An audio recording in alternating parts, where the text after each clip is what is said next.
ఓం శ్రీ గురుభ్యో నమః.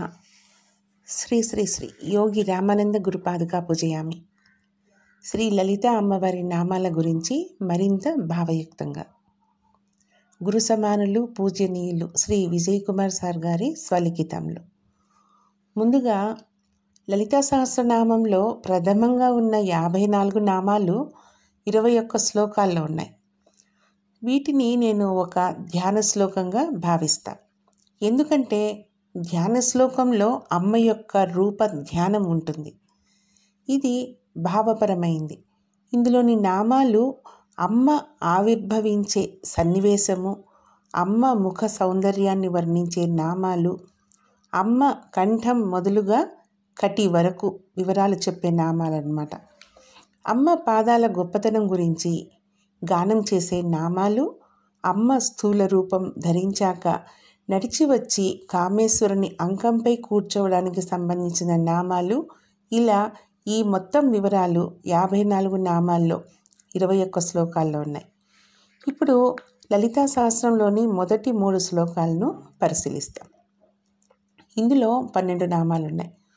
పూర్వము శివుడు మన్మధుడిని దగ్ధం చేశాక ఆ బూడిద నుండి ఒకడు జన్మ తీసుకున్నాడు. వాడిని చూసి బ్రహ్మ భండా భండా అన్నాడు.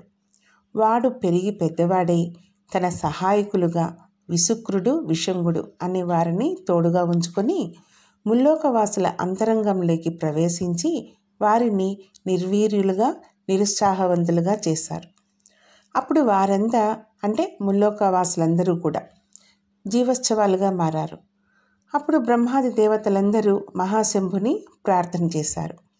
అప్పుడు మహాశంభు తనలో ఐక్య రూపంలో ఉన్న శక్తిని జాగృతం చేయాలని భావించి మహాయాగాన్ని ఒకటి చేశాడు. ఆ యాగంలో ఒక మహాసముద్రాన్ని ఎండగట్టి దానిని హోమగుండంగా చేసి అగ్నిని తనలో నుంచి బయటికి తీశాడు. మహావృక్షాలని సమిధలుగా వేశాడు. అందులోకి ముల్లోకవాసుల్ని దూకమన్నాడు. వాళ్ళు కూడా అలాగే చేశాక యాగం పూర్తయింది. ముందుగా హోమగుండంలో దూకిన వారంతా కూడా నూతన దేహాలతో, రెట్టించిన ఉత్సాహాలతో మహావీర్యవంతులై బయటికి వచ్చారు. ఆ హోమగుండంలోంచి ఒక తేజోమయ బింబం బయటికి వచ్చింది. అది ఎలా ఉంది అంటే, కోటి సూర్య ప్రభలతో, కోటి చంద్ర వెన్నెల శీతలత్వంతో ఉంది. ఆ వెలుగు నుండి ఒక భూప్రస్థారం శ్రీచక్రం, ఆ శ్రీచక్ర కేంద్ర బిందువు నుండి 4 చేతులు ఆకారాలు కనపడ్డాయి. ఆ ఒక చేతిలో రాగరూపమైనటువంటి పాశముగా అశ్వారూఢ శక్తి ఉంది. ఇంకో చేతిలో క్రోధరూప అంకుశంగా సంపత్కరీదేవి శక్తి ఉంది. ఇంకొక చేతిలో మనస్సు రూపంతో చెరుకుగడతో చేసిన ధనస్సుగా వారాహీదేవి శక్తి ఉంది. ఇంకొక చేతిలో తన్మాత్రలైన శబ్ద స్పర్శ రూపరసగంధాలు అనే పంచబాణాలుగా శ్యామలాదేవి శక్తి ఉంది. అమ్మేమో శ్రీచక్ర మధ్యలో ఉన్నారు. అమ్మలోంచి వచ్చిన కాంతుల సకల బ్రహ్మాండాలు వ్యాపించాయి. ఆ కాంతులన్నీ, అమ్మలోంచి వచ్చిన కాంతులన్నీ కూడా సకల బ్రహ్మాండాల వరకు వ్యాపించాయట. ఈ భావాలని లలితా సహస్రంలోని మొదటి 12 నామాలైన శ్రీమాత, శ్రీ మహారాజ్ని, శ్రీమత్ సింహాసనేశ్వరి, చిదగ్నికుండ సంభూత, దేవకార్య సముద్యత, ఉద్యద్భాను సహస్రాభ, చతుర్బాహు సమన్విత, రాగస్వరూప పాసాఢ్య, క్రోధాకారాంకుశోజ్వల, మనోరూపేక్షుకోదండ, పంచతన్మాత్ర సాయక, నిజారుణ ప్రభాపూర మజ్జత్ బ్రహ్మాండ మండల అనే శ్లోకాల్లో ఉన్నాయి. తర్వాత ఇప్పుడు అమ్మవారి స్థూల రూప వర్ణనలో భాగంగా ముఖ సౌందర్యాన్ని సూచించే వాగ్భవ కూటమికి సంబంధించినటువంటి 9 శ్లోకాల్లోని 18 నామాలను ఇప్పుడు చూద్దాం. అమ్మ స్థూల రూపాన్ని ఇంకా మంత్ర రూపాన్ని, ఈ రెండింటిని 3 భాగాలుగా విభజించారు. ఈ రెండింటిలోనూ ప్రథమ కూటమి, మధ్య కూటమి, అంత్య కూటమి అని, అంటే వాటినే వాగ్భవ కూటమి, కామరాజ కూటమి, శక్తి కూటమి అని విభజించారు. అమ్మ వదనంని ప్రథమ కూటమి అంటారు. ముందుగా అమ్మ కేశముల వర్ణన జరిగింది. చెంపక, అశోక, పున్నాగ మొదలైన పువ్వులు ధరించడం వల్ల అమ్మ కేశములు ఆ సుగంధాన్ని వెదజల్లుతున్నాయట. అదే చంపక, శోక, పున్నాగ, సౌగంధికల సత్కచ అనే శ్లోకం అన్నమాట ఆ నామాలు. అమ్మ ధరించిన బంగారు కిరీటము వివిధ మణులతో పొదగబడి ఉందిట. కురువిందమణి శ్రేణి కనత్కోటీరమండిత. అమ్మ నుదురు అష్టమి నాటి చంద్రబింబంలాగా ఉందిట. శుక్లపక్షంలో కృష్ణపక్షంలో శుద్ధ బహుళ అష్టమి నాటి చంద్రబింబం ఒకేలాగా ఉంటుంది. అది మారదు ఎప్పటికీ. 2 పక్షాలలో మిగిలిన తిథులలో చంద్రబింబం మారుతుంది. అందుకని అమ్మ నుదురు అష్టమి చంద్ర విభ్రాజిత తలికస్థల శోభిత. ఆ నుదిటి మీద బొట్టు కస్తూరి తిలకం. చంద్రుని మీద మచ్చలాగా ఉందట ఆ కస్తూరి తిలకం. అమ్మ నుదురు చంద్రబింబం కదా, కాబట్టి ఆ నుదురిపై బొట్టు అలాగే ఉంటుంది మరి. దాన్నే శ్లోకంలో ముఖచంద్ర కలంకాభ మృగనాభి విశేషక అని. ఇక అమ్మ కనుబొమలు 2 ఇంటి గుమ్మానికి కట్టిన మంగళ తోరణంలాగా ఉందిట. ఈ నామంలో అమ్మకి సంబంధించిన శక్తి ప్రణవాలు 5 ఉన్నాయట. అవి ఎవరికి వారు తెలుసుకోవాలి, కానీ ఇక్కడ చెప్పడం నిషేధం. వదనస్మర మాంగళ్య గృహతోరణ చిల్లిక. తర్వాత అమ్మ 2 కళ్ళు చలాకీగా అటు ఇటు తిరుగాడుతున్న చేపల్లాగా ఉన్నాయట. అదే వక్రలక్ష్మి పరివాహ చలన్మీ నాభలోచన అని. తర్వాత అమ్మ ముక్కు అప్పుడే పూసిన చంపక పువ్వులాగా ఉందిట. అంటే నవచంపక పుష్పాభనాసాదండ విరాజిత అని. ఆ ముక్కుకు ధరించినటువంటి ఆభరణపు కాంతులు నక్షత్ర కాంతుల కన్నా అమ్మ పెట్టుకున్న ముక్కర కాంతుల ముందు దిగదుడిపోయినట్ట. తర్వాత తారాకాంతి తిరస్కారి నాసాభరణ భాసుర అంటే అమ్మ చెవులకి పై భాగంలో కదంబ పువ్వులు పెట్టుకుందట. కదంబ మంజరి క్లుప్త కర్ణపూర మనోహర. తర్వాత అమ్మ చెవులకి లోలాకులు అంటే రింగులు లేదా హ్యాంగింగ్స్. తపస్సుతో వచ్చిన శక్తులట అవి. అమ్మ ఈ శక్తులపై విశ్వాసంతోనే అయ్యని కాలకూట విషం తాగడానికి అనుమతి ఇచ్చిందట మరి. ఎంత విశ్వాసమో. తాటంక యుగళీభూత తపనోడుపమండల. తర్వాత అమ్మ బుగ్గలు పద్మరాగమణుల్లాగా స్వచ్ఛంగా ఉండి అందులో మనము ముఖం చూసుకునే అద్దంలాగా తలతలలాడుతూ ఉన్నాయట. అదే పద్మరాగ శిలాదర్శ పరిభావిక పోలభూహ. తర్వాత అమ్మ పెదవులు పగడాల్లాగా ఎర్రగా ఉన్నాయట. నవవిద్రుమ బింబశ్రీ నిక్కారీ రతనచ్చదా. ఇక అమ్మ పళ్ళు అంటే దంతాలు 2 వరసల్లో 16 వేదం వల్లిచ్చే వటువుల్లాగా ఉన్నాయట అమ్మవారి దంతాలు. ఇందులో షోడశి ఇంకా శివునికి సంబంధించిన 16 అక్షరాల మంత్రాలు ఒకటిపై ఇంకొకటి కింద వరుసగా ఉన్నాయట. ఇక్కడ ఆ మంత్రాలు ఏమిటా అని మనం సందేహించకుండా 2 దంతప వరుసలుగా మనము ఇక్కడ భావించాలి.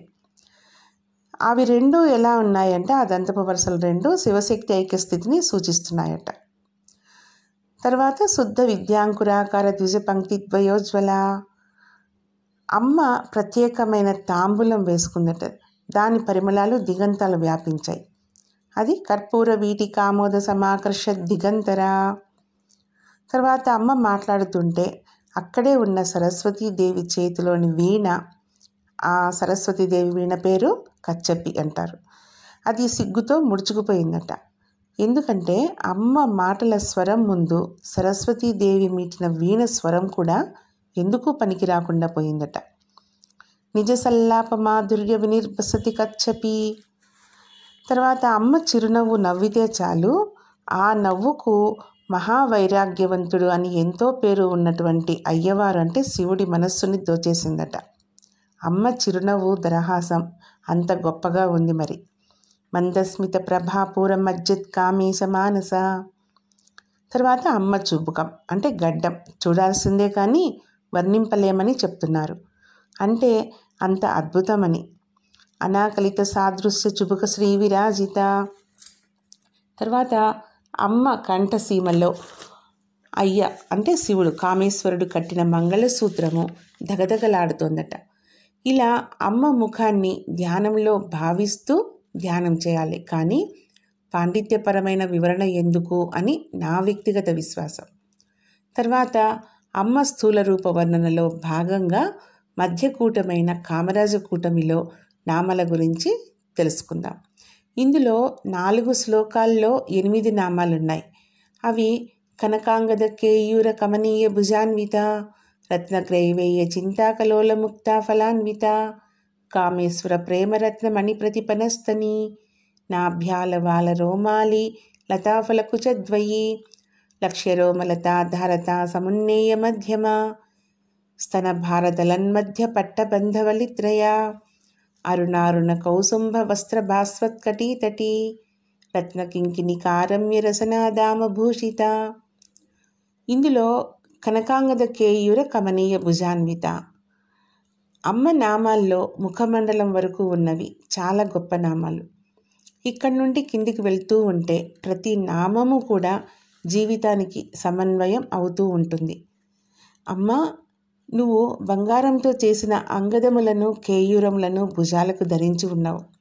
వాటిని ధరించడం వల్ల భుజాలు శోభిల్లుతున్నాయనే అర్థం వస్తుంది.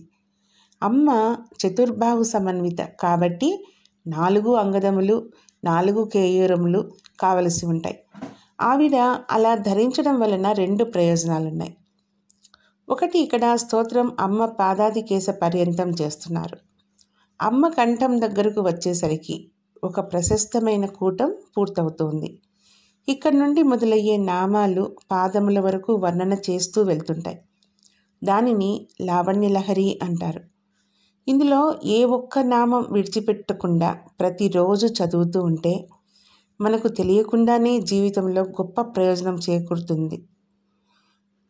పాదములు అనుకున్న గమ్యాన్ని చేరుస్తాయి, చేతులు అనుకున్న పనిని చేయిస్తాయి. భుజములు అనే మాటని ఇక్కడ చేతులుగా సమన్వయం చేసుకోవాలి. మనిషి ఆహారం తినే ముందు తిన్న తర్వాత కూడా చేతులు కడుక్కుంటాడు.